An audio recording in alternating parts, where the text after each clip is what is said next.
Allah Subhanahu wa taala berfirman di dalam Al-Qur'anul Karim bahwa sesungguhnya setiap anak Adam Allah berikan sesuatu yang tidak dimiliki oleh makhluk lain. Sesuatu yang Allah berikan khusus kepada anak Adam tidak diberikan oleh makhluk lain. Apa itu? Yang tadi beliau sampaikan, akal, pikiran. Allah berikan kepada kita, tidak diberikan kepada makhluk lain. Binatang punya akal, jin punya akal.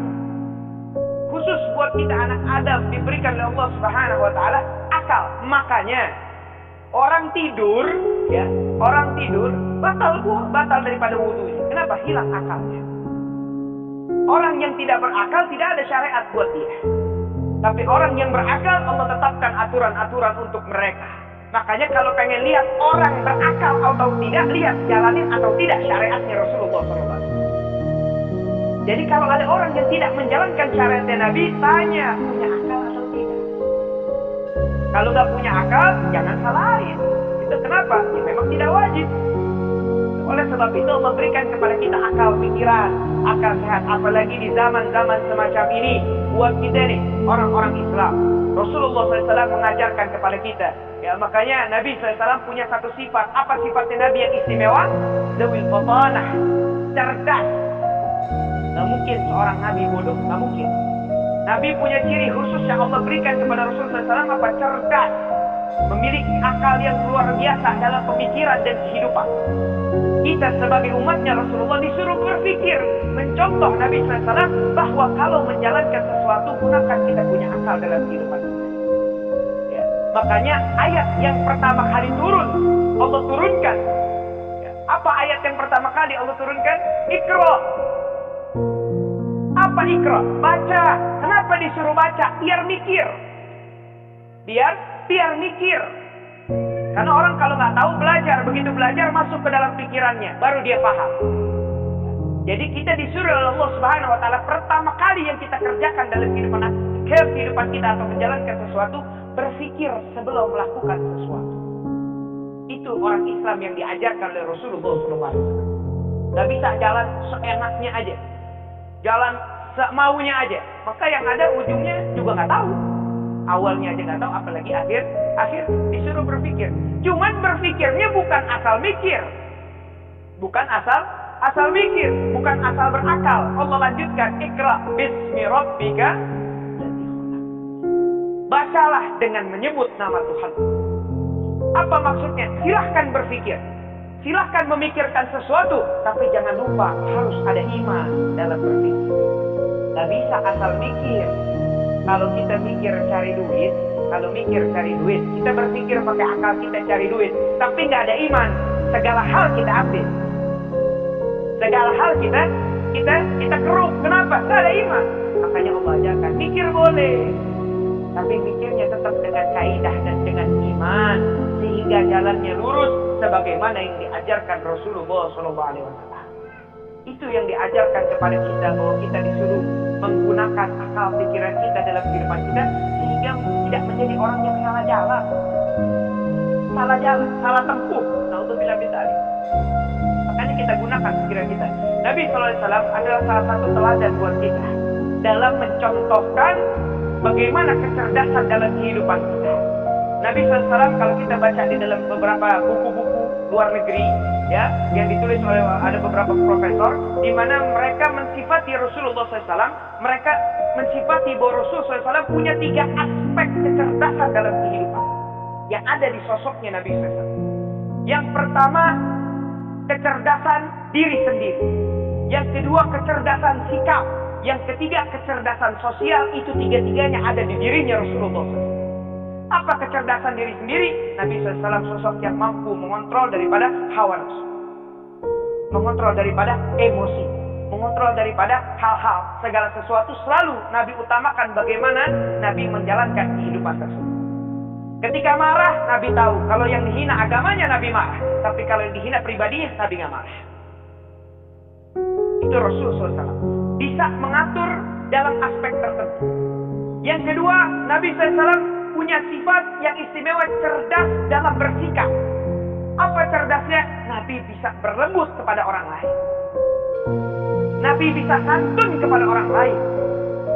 Nabi bisa mencerminkan sesuatu yang istimewa dalam bersikap kepada orang lain, kepada sahabatnya, kepada istrinya, kepada anaknya, kepada sahabat-sahabatnya. Kenapa? Karena itu keistimewaannya Rasulullah. Yang ketiga, Nabi punya kecerdasan dalam bersosial. Apa kecerdasan dalam bersosial? Nabi bisa menjadi sosok motivasi terhadap orang lain. Bisa menjadi penasehat yang luar biasa terhadap orang lain. Bisa bergaul dengan sahabat-sahabatnya yang jumlahnya lebih dari ribuan orang. Sahabatnya Nabi SAW bisa selalu mengikuti Rasulullah SAW. Makanya penulis-penulis luar negeri tersebut mengatakan kalau pengen tahu keberhasilannya Nabi, kan kita tanya, Nabi ini berhasil nggak dalam berdakwah? Berhasil nggak dalam memperjuangkan Islam? Kalau pengen tahu keberhasilannya Nabi, lihat Islam pada saat itu bukan agama yang besar. Isinya semua zaman-zaman jahiliyah, orang bodoh, orang yang tidak punya aturan, orang yang menjalankan hidup seenaknya. Tapi kita lihat Islam saat ini, ada santun, ada akhlak, ada budi pekerti, ada ihtiram, ada mencintai para ulama, mencintai ilmu, menghormati guru, menghormati orang tua, menghormati sahabat, sampai masuk kamar mandi diajarkan oleh Rasulullah SAW. Itu bukti bahwa kesuksesan Rasulullah SAW dalam menyampaikan segala sesuatu dalam aspek kehidupan kita. Buktinya sampai di depan mata kita pada saat ini. Antum keluar negeri, antum hadir ke satu negara deh, di mana aja, antum melihat orang-orangnya punya akhlak gak? Mereka bebas ngelakuin apa aja. Kenapa? Karena mereka bukan beragama Islam, tapi orang-orang Islam mengerjakan sesuatu dengan kaidahnya, dengan koridornya. Itu yang diajarkan Rasulullah SAW. Makanya jangan sampai kita keluar dari apa yang diajarkan Rasulullah SAW dalam kehidupan kita. Makanya kita gunakan kita punya pikiran, kita gunakan kita punya akal. Ya, sebagaimana tadi beliau menyampaikan bahwa Allah Subhanahu Wa Taala menyebutkan dalam Al-Quran orang-orang yang bertakwa dan orang-orang yang berakal. Itu berdampingan tuh. Dan orang yang berakal pasti dia tahu makna arti daripada takwa yang sesungguhnya. Dia bisa berpikir secara cerdas. Ya, kalau antum baca kitab daripada Syekh Ramadan Al-Buti, ya, tentang sirah nabawiyah, waktu Nabi SAW ingin menjalankan peperangan Badar. Di perang Badar ini perang yang besar. Ketika Nabi SAW ingin perang Badar, Nabi mempersiapkan perang Badar 1 tahun sebelum terjadinya perang Badar. Antum bisa bayangin, 1 tahun sebelum terjadinya perang Badar, Nabi SAW sudah mempersiapkan dengan para sahabat. Nabi atur strategi dalam peperangan. Nabi atur bagaimana resiko-resiko dalam peperangan. Dan Nabi sudah tahu bahwa pasukan Islam pada saat itu tidak sebanyak pasukan orang-orang kafir pada saat itu. Nabi sudah tahu dari 1 tahun sebelum perang Badar itu terjadi. Nabi sudah pikirkan, Nabi tarik sahabat-sahabat yang cerdas, Nabi bertukar pikiran, bermusyawarah. Untuk apa? Untuk memberikan satu strategi yang luar biasa dalam perang Badar. Apa yang terjadi? Allah berikan kemenangan dalam perang Badar. Kenapa bisa seperti itu? Karena kecerdasan Rasulullah SAW dalam menjalani kehidupan dari dunia. Makanya kita belajar, jangan sampai kita orang beriman, orang muslim, tapi dianggap remeh. Nah, orang muslim bodoh-bodoh, orang muslim bodoh-bodoh, orang muslim bisa dibohongin, ya, bisa dibohongin. Nauzubillah min dzalik. Jangan sampai ada hal-hal seperti itu. Makanya anak kasih tahu sama antum. Ini kita bukan ras nih, bukan ras. Kenapa orang kalau sudah sebut Cina, apa yang keluar di mindset pikiran antum? Ada yang komunis. Apa yang keluar kalau orang sudah nyebut ini orang Cina? Apa yang keluar? Pinter. Bener gak? Pinternya dagangnya, pinter berjual belinya. Orang Cina ini kalau buat dagang luar biasa. Kenapa? Dia bisa contohkan dan dia bisa mengedepankan apa yang dia miliki dari kecerdasannya. Sehingga orang tahu kalau orang Cina ini pasti pintar urusan dagang. Strateginya luar biasa. Jangan sampai orang Islam gak ada mindset kayak begitu. Orang Islam dagang. Ini begini, begini. Makanya kita kedepankan Rasulullah SAW mengajarkan kita seperti itu. Ya, bagaimana menjadi sosok yang luar biasa kecerdasan dalam menangani segala hal dalam kehidupan kita, insya Allah. Makanya kalau antum melihat sahabat Nabi, semuanya rata-rata Allah berikan kecerdasan. Nabi ngomong singkat, mereka bisa tafsirkan dengan berbagai macam makna dari kecerdasan pikiran mereka. Ya, Imam Syafi'i radhiyallahu anhu, beliau saking cerdasnya, bayangin aja Nabi cuma ngomong, ya nughair mafa'ala bidhair, anak kecil, apa yang kau lakukan dengan burungmu sampai mati itu? Lihat peliharaan. Cuman dari kalimat, satu kalimat Nabi bilang, ya Nugair, mafa'ala bithir. Anak kecil, apa yang kau mainkan daripada hewan peliharaanmu, burung itu sampai mati. Imam Syafi'i menemukan lebih dari 70 kaidah fikih, hukum fikih yang penting dalam Islam dari ucapan Nabi satu kali. Antum bisa bayangin betapa cerdasnya mereka, para ulama. Makanya jangan sampai kita kalah. Kalah dalam artian apa? Mereka dari dulu mengedepankan keistimewaan dari Islam. Bayangin ilmuwan Islam luar biasa, sudah tahu dari jauh-jauh. Jangan sampai generasi kita berhenti sampai sini.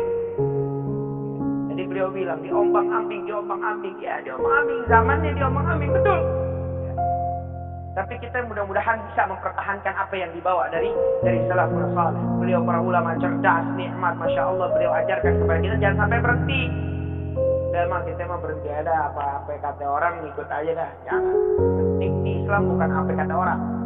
Apa kata Al-Quran, apa kata hadis Nabi SAW. Apa kata ulama, ijma'il ulama, itu yang kita ikutin, bukan kata orang. Itu yang diajarkan. Makanya siapa sosok ulama? Sosok ulama sufi yang sampai sekarang kecerdasannya selalu dikenal. Siapa? Abu Nawas. Siapa yang gak kenal Abu Nawas? Kenapa bisa ma'ruf dengan berbagai macam kisahnya yang luar biasa kecerdasannya? Kenapa? Karena beliau mencerminkan sosok seseorang sufi, ulama yang memang dalam cara pemikirannya, tingkah lakunya cerdas. Raja bisa dikecoh sama dia. Raja. Kenapa? Karena itu keistimewaan para ulama. Subhanallah, luar biasa. Punya sesuatu yang keistimewaan yang luar biasa. Ya. Tadi kalau kita baca-baca kisah-kisahnya Abu Nawas itu suka ketawa sendiri. Cerdas. Ya. Itu ada kisah yang paling ada suka di kisah di mana Abu Nawas diundang makan sama raja. Abu Nawas diundang makan sama raja. Begitu diundang makan sama raja, disediain ayam. Isinya apa? Isinya ada pahanya, ada dada ayamnya, ada sayapnya. Kata Raja Harun al-Rashid, apa katanya? Jangan dimakan. Jangan dimakan dulu. Ya. Kalau ente makan, ente potong itu ayam, saya potong tangan ente. Jangan dimakan. Oh, kata Abu Nawas, jangan kalau gitu. Apa yang dilakuin? Dicubit ayam. Sama Raja dicubit balik. Habis itu apa? Dielus ayam. Dielus balik sama Raja. Habis itu apa yang dilakuin Abu Nawas? Dipijit ayamnya, dipijit sama Raja. Dipijit terus sama Raja. Sampai kata Raja, ini kok kurang ajar begini. Sampai akhirnya Pak Raja berhenti mijit. Kata Abu Nawas, ayo dong, kan saya belum berhenti nih. Enggak, udah makan aja cepet deh, makan deh. Daripada suruh mijit, cerdas dalam menyikapi segala sesuatu. Ya, cerdas dalam menyikapi segala sesuatu. Ya, sampai sebagai kisah penutup dari Nabi SAW, Anda kasih contoh Rasulullah SAW. Ya, ketika renovasi Ka'bah di Mekah, Nabi SAW ketika renovasi Ka'bah di Mekah, pada saat itu gobilah, kelompok-kelompok di Mekah pada saat itu pengen meletakkan Hajar Aswad pada tempatnya. Rebutan, saya aja. Ada gobilah lain bilang saya aja.